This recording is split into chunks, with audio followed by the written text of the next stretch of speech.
इनकर सब गलती लिखले बानी मगर बताइब को माने पॉइंट समय समय से बीच बीच में गीत गनाई भी होगा। सावरिया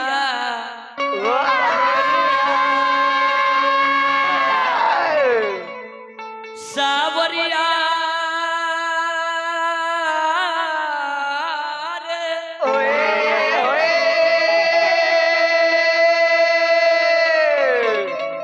सावरिया सावरिया सावरिया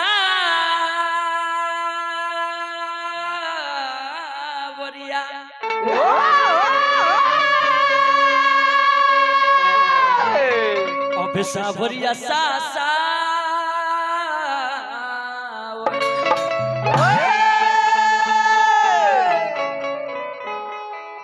इतने बोलबो ब्याज तो भांची फाट जाता है। ए धोती पियर हो जाई। इतने बोल देबो खाली तो भांची फाट जाए। मगर छोड़ दा इनकर दोष नहीं खे इनकर सजिंदो लोग अलग अलग हो गए। घरे वाली सुनिए सजिंदा के कोई दोष नहीं सब नचनिया के दोष। सबको गला के अपने मोटा गई। गुरु है बबुआ रे प्रसंग गावे से पहले भक्ति भजन में चले के बाद धार्मिक गाना से आनंद लिया जाए। मास्टर कहता रे का अच्छा रुक जाओ अभी कहता रे का कि राम नाम रटला से काम सब बन जाला।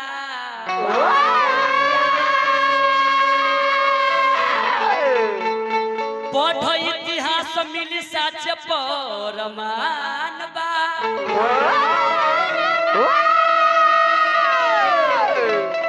तुलसी कबीर दास वाल्मीकि सूरदास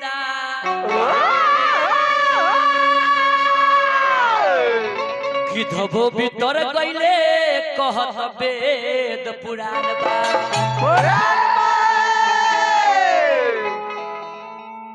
कुछ बढ़िया बात बोला भाई। हाँ जी कुछ चौपाइयों कहो कुछ रामायण महाभारत की बात कहो। तो शेखे बाबू के खिलावे लगा।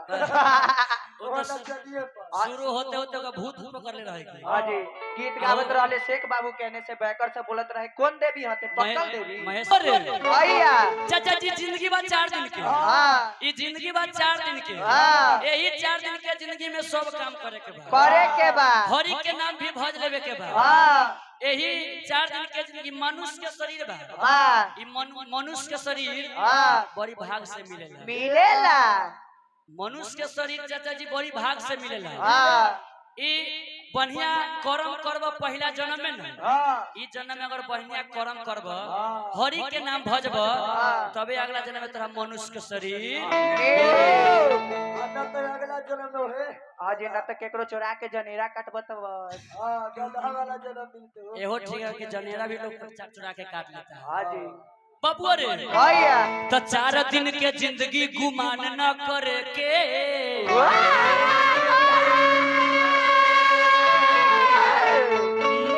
मानुष जन्मिया तोहर होते जियान बा। कहत शंकर अलबेला याद कर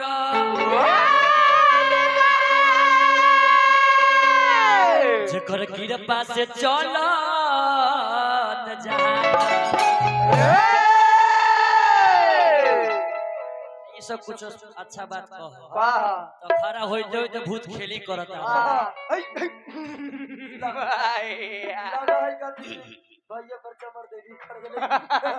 भूत खेली तो भगत लोग के काम है। ये व्यास लोग के कहिया से काम हो गया ये बताइए ना उत्तरे दक्षिण कौन भूत खेली लगा? अब हम यहो नहीं जानते कि उत्तर दक्षिण होता है कि पूर्व पश्चिम होता है। चलो गीत संगीत के दुनिया में चलो। एगो बड़ा अच्छा कवि गाना लिख रहे बबुआ रे कि मन के मंदिर में होला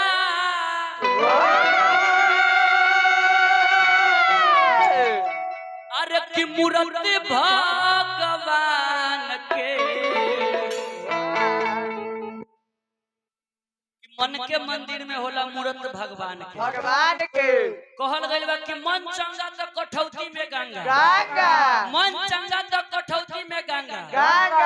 मन चंगा बाटे नहीं किया जाके दे में कहब कि हे देवी माई जागो जागो माई ना ना तू ही जानी आहू बोलू दीनानाथ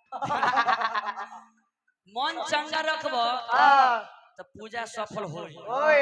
अगर मन दिले साफ नहीं के तो पूजा सफल होई ना अगरबत्ती के फैक्ट्री खुश कर दहु त ये न होतो तब वो ना होई बलेश्वर बाबा मन में लोग कहता कि मंदिर में देवी देवता है मंदिर में देवी देवता नहीं है ये हम आज कहते हैं हम आज कहते हैं मंदिर में देवी देवता लोग नहीं है अच्छा कर्म कीजिएगा अच्छा कर्म कीजिएगा तो आप लोग चौरों में खोजबा देवी माई के तो चौरों में चले अगर भोला बाबा के मट्टी के एगो भोला बाबा बना ली और अगर भोला बाबा मान के साचा दिल से अगर पूजा करब तो वो साचो में भोला बाबा बनी अगर मने साफ नहीं के आ केतनो कहब कि जागो जागो महादेव सूता सूता पति दे जागो जागो महादेव करब आ जाके घरे सास आ ससुर के एक लोटा जल खातिर तरसई तो ई कहियो हो सफल होई तनी का जिया अजी गाय गाय पहले न तो लोग कही कि ज्ञानी पंडित है एहे से कर गइल बा का कि मन के मंदिर में होला मूर्त भगवान के अब कहिया समझ आई अब सभी इंसान के कहत का कि मन के मंदिर में होला आऊं ही लगल बा ना कि मन के मंदिर में होला अरे कि मूर्त भगवान के पैसा ले चले हमने के अरविंद भैया की तरफ से गोकुल निवासी उनका तरफ से 101 रुपया के पुरस्कार बा बार बार प्रणाम आशीर्वाद के चाहना बबुआ रे तने एकरा जियाते रहियो काहे कि हे लगातार 7वीं से कार्यक्रम भइल ना आ 9वीं वाला में इतना वर्षा भई सब गोटा भीग गइल सब गोटा हमहु भीग गइल तो ओइसे आवाजो लगल है आ केता केता 12 बजे कार्यक्रम बंद हो गया एन्ने ना भइल रहे महनार से जब बिहने पड़े ने आइनी तो रोड सुखल लगल आ ओने लगल कि जो है पानीए बाटे गोरी चल रहा है केता के ब्याजी प्रोग्राम 12 बजे बंद हो गया हां बुलन भाई के चप्पल दहा के पानी में कि मन के मंदिर में होला अरे कि मूर्त भगवान के कि न जाने कहिया बुझे अब आई इंसान के कि न जाने कहिया बुझे अरे कि न जाने कहिया बुझे अरे आई इंसान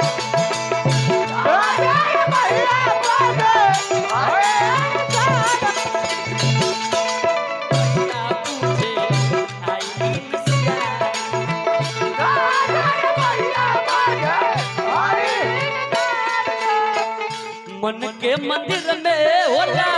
मन के मंदिर में होला मूर्त भगवान के मन के मंदिर में होला मूर्त भगवान के कि मन के मंदिर में होला मन के मंदिर में होला मूर्त भगवान के एक तू भजल माई के भजल देवी माई के भजल हरि जी के तू गोराल कि जोरे जोरे होता एवरी के साल काती रे बिया माने बियाह जोरे जोरे हो अजी देखते हैं कितना बियाह करे के चक्कर में भतार के अथी शराबे में कसवा देता है सही बात बा केतना ड्राम के हाला भइल है मगर छोड़ा ड्राम उड़म के बाद हरि के ध्यान लगाबो हरि के ध्यान लगाबो कि यही कार्तिक के बाद लगन आए वाला में तोरो नैया पार हो जाओ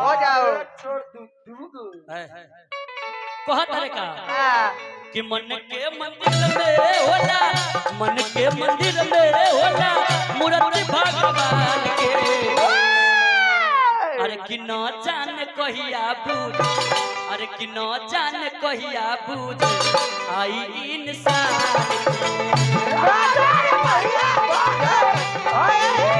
न जाने कहिया बूझ मुझे आई इंसान के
नाम कथी बा उनकर गुड़िया गुड़िया नहीं नहीं गुड़िया है जहर के पुड़िया है तो कहो पैसा लेवे द गान बजान तो बिहान हो। हाँ चाचा आंगनबाड़ियों में चला दी काहे की चलिए हमने के अरविंद भैया गोखला निवासी उनका तरफ से 101 रुपया के पुरस्कार बा बार बार प्रणाम आशीर्वाद के चाहना रहे बबुआ रे यही जा देखी कटी ओहो मुर्गी मारली है व्यास जी के डांसर मुर्गी मारी है व्यास जी के मुर्गी मारे है मुर्गी मारा तारो देखा किरण भी मुर्गी मारा तारी किरण भी मुर्गी मारा तारी यही जा किरण के क्वालिटी देखी देखी देखी सिंगल पहले सिंगल मुर्गी कहत रे का मंदिर में जाके बोले ई देखी ई भइल क्वालिटी एगो है भैंसा लेखा शरीर रखले हां बारी जी बैठा तारी त एक हाथ स्टेट धर जा भैंसी लेखा शरीर रखले बारी आ मुर्गी मार के करू बैठ के अपन फोट ले आ से तो अरे तनी शरीर घाटाला गुड़िया तनी शरीर घाटाला ए इनका चक्कर में ना रह गंजू हां गुरुदेव भाई के चक्कर में रहब हां बेचारा सूख गइल छोड़ दई बेटी वाला के तो हिरिस गिरिस सब बीच देले अच्छा ठीक बा चलिए हमने के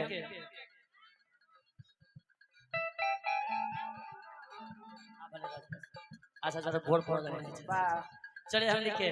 राजेश चाचा जी की तरफ से हजारों हजार के पुरस्कार बा बार बार प्रणाम आशीर्वाद के चले बबुआ रे भैया एजा चक्कर धार लगी एजा चक्कर धार लगी ए अरे खड़ा हो बने जा ओने बैठो बैठ अभी तोर काम ना होने बैठ ए बैठ ओने आए ओता ना दवारा अपन भाई है ए हमर लड़का है छोड़ दे चक्करधार मुर्गी एजा लगी देखिए मास्टर मंदिर में जाके बोले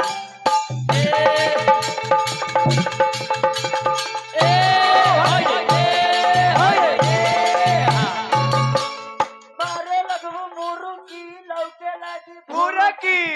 टाटी के पलानी के ये सब कलाकारी है ये सब सीखो एकरा से सीखो त खाली पेट में मोरला से ना होई ई जवन कसरत करत तारी भैया ई जवन कसरत बार है ये रामदेव अभी न समझी कि कसरत कैसन बा ई कसरत से एकेगो फायदा बा का अमित भाई ई कसरत से एकेगो फायदा बा नचनिया लोग के कहू गैस्ट्रिक के बीमारी नहीं बनता हां चलिए हमने के शिवम भाई की तरफ से हजारों हजार के पुरस्कार बा बार बार प्रणाम आशीर्वाद के बाबू रे एक दाउर चक्कर धार मारा ए किरण एक दाउर चक्कर धार मारा तो अपनी फ्रेश से कहत रे का मंदिर में जाके बोले लगल लगल लगल लगल लगल ए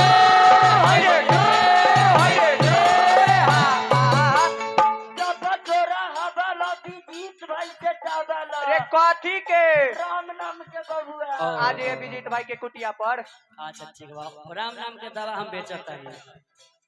आना तो बाकी बात कोई चीज के दवा लेवे को होई तो महेश भाई के दियर चल जाई हां जी न तो निखिल के पास ढुलकुआ मिलेला बबुआ रे कहत रे का अरे कि सब